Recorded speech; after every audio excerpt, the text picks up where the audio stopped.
नमस्कार दोस्तों, मैं गौरव राजपूत। और आज हम लोग बात करेंगे कि नए इन्वेस्टर्स अपना पैसा कहाँ लगाएं जो कि ठीक ठाक रिटर्न मिले और रिस्क भी कम हो। तो देखिए, अगर आपके पास समय है कि कंपनी के बारे में जान सकें, रिसर्च कर सकें कि कंपनी का मॉडल क्या है, बिजनेस मॉडल कैसे वो अर्न करती है, कैसे ग्रो करती है, उसका क्या है, उसका कर डेप्ट इक्विटी कितना है, यानी कर्ज मुक्त कंपनी है कि नहीं, जब ये सब आप देख सकते हैं तब तो आप कंपनी में पैसा लगाएं। मेरा सजेशन ये रहेगा, क्योंकि उसमें रिटर्न ठीक ठाक मिलते हैं। लेकिन अगर आपको कुछ भी नहीं करना, कोई झंझट नहीं पालना कि मार्केट कहाँ जा रहा नहीं जा रहा है, कौन कंपनी क्या कर रहा है, कोई मतलब नहीं, तो आप सीधी लार्ज कैप की म्यूचुअल फंड चाहे मिड कैप के म्यूचुअल फंड में आप डाल दीजिए पैसा। कोई दिक्कत नहीं है। ETF में निफ्टी 50 का ETF में डाल दीजिए पैसा। भारत की टॉप 50 कंपनी जैसे जैसे बढ़ेगी आपका पैसा वैसे वैसे बढ़ेगा, घटेगी तो आपका पैसा भी घटेगा। वही सब चीज़ें। और लेकिन शेयर में क्या है, शेयर में आपको थोड़ा नॉलेज अगर हो जाएगा, वैसे नॉलेज देने के लिए तो हम लोग साथ में हैं, हम लोग साथ में, मैं भी ग्रो करूँगा आपके साथ में, सीखूँगा सिखाऊँगा, लेकिन जुड़े रहेंगे तब। तो देखिए, लार्ज कैप में आपको पैसे कमाने के लिए लार्ज कैप की टॉप कंपनियों को आपको नज़र में रखना पड़ेगा। जैसे HDFC हो गई, ICICI हो गई, टाइटन हो गया, आपका बहुत अच्छी बड़ी बड़ी कंपनियाँ जैसे हुंडई मोटर हो गया, TVS मोटर हो गया, आपका NTPC हो गया, ये सब बड़ी बड़ी कंपनियां हैं।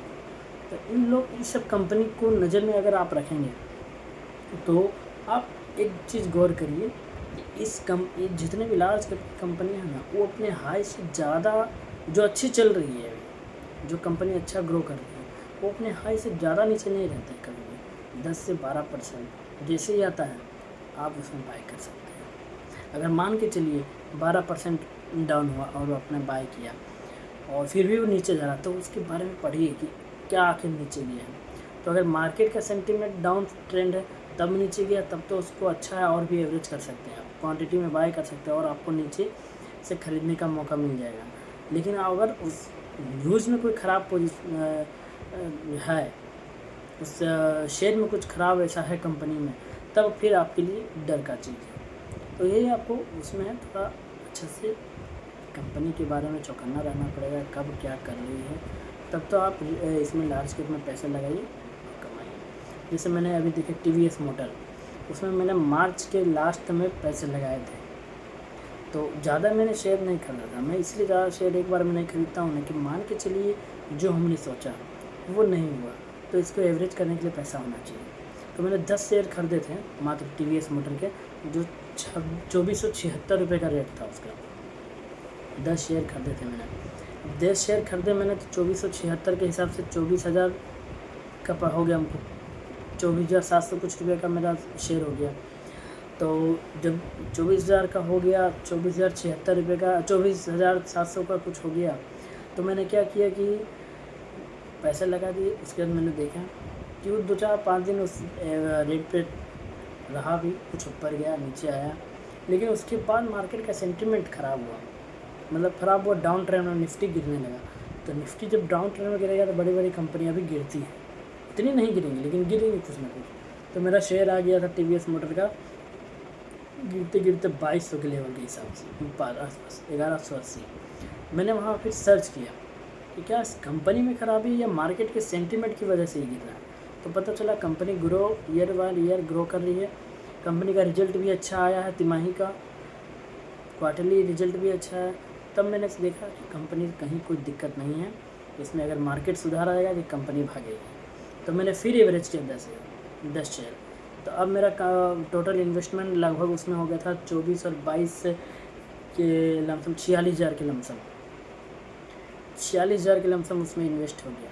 अब देखो मैंने किया था कितना, लेकिन मैं बचा के रखा था अपना कैपिटल कि अगर फिर नीचे आएगा तो मैं एवरेज करूँगा, नहीं नीचे आया तो कोई दिक्कत नहीं, मेरा 10% 12% जो रिटर्न ज़्यादा एक्सेप्ट नहीं करते हैं, लेकिन हाँ समझ देना पड़ेगा। आज देखिए वही कंपनी 3200 को छुई है, 3220 3255 छू के आई है, 3220 अब देखते सोचिए तो कहाँ इतना, कौन सा बैंक इतना रिटर्न देता है दोस्तों। पैसा कमाने का बहुत सुनहरा मौका है, बहुत सब जगह कमाया जा सकता है, लेकिन आपको धैर्य रखना होगा, आपको मार्केट के बारे में ज्ञान प्राप्त करना होगा कि कैसे काम करती है कंपनियाँ, क्या होता है। अब बताइए, मैंने 2476 रुपये खरीदा अगर मुझे जानकारी नहीं होता या अनुभव नहीं होता या मैं किसी से सीखा नहीं होता, पेशेंस नहीं होता, तो हो सकता है मैं 2300 पे आके फोमा में बेच देता कि अरे यार मेरा तो लॉस हो रहा है, मेरा तो लॉस हो रहा है, 24,000 से मेरा 22,000 हो गया, 2,000 का नुकसान हो गया, मैं कमाने आया था यहाँ गवा रहा हूँ। नहीं, ऐसा करेंगे दोस्तों तो आप यहाँ पैसे नहीं कमाएंगे। आप किसी शेयर को ले रहे हैं, मान के चलिए एक उसका प्राइस है 100 रुपया, तो आप सोचिए कि अगर मैं 100 रुपये का ले रहा हूँ तो 110 रुपये तक जाने से पहले ही 90 रुपये भी आ सकता है, इवन 80 रुपये भी आ सकता है, 70 रुपये भी आ सकता है। तो क्या मैं होल्ड कर पाऊँगा? अगर आपका फिर भी जवाब होता हाँ मैं कर सकता हूँ, क्योंकि वो लॉस हमेशा के लिए तो है नहीं, तब तो आपके लिए कंपनी है, तब तो शेयर बाज़ार आपके लिए है, तब आप इसमें कमा सकते हैं। लेकिन आप लॉस को नहीं देख सकते हैं, वेट नहीं कर सकते हैं, आप में धैर्य नहीं है, तब दोस्तों आपके लिए पैसा कमाना दिक्कत है। फिर तो आपके लिए वही म्यूचुअल फंड, और म्यूचुअल फंड में क्या लगता है दोस्तों, आप म्यूचुअल फंड में SIP चाहे लमसम कुछ भी करिए, आपको 2-3 साल तक उसमें रिटर्न ही पता नहीं चलेगा, साल भर तो आप माइनस में ही रहेंगे। उसमें भी समय देना पड़ता है। म्यूचुअल फंड में तो पैसा ग्रो करने के लिए समय देना पड़ता है, ऐसा नहीं, उसमें तो मिनिमम 12% लेके चले कि सालाना होगा, लेकिन समय देना पड़ेगा उसमें। यही है सब चीज़ दोस्तों। और आपका कोई क्वेश्चन है, कोई डाउट है तो आप पूछिए, बेधड़क, कोई दिक्कत नहीं है। मैं डेली आऊँगा, कुछ ना कुछ जानकारी दे के जाऊँगा दोस्तों। और अगर आपको कुछ अपना तरफ से पूछना है तो आप मुझसे कमेंट में पूछ सकते हैं। ठीक है दोस्तों।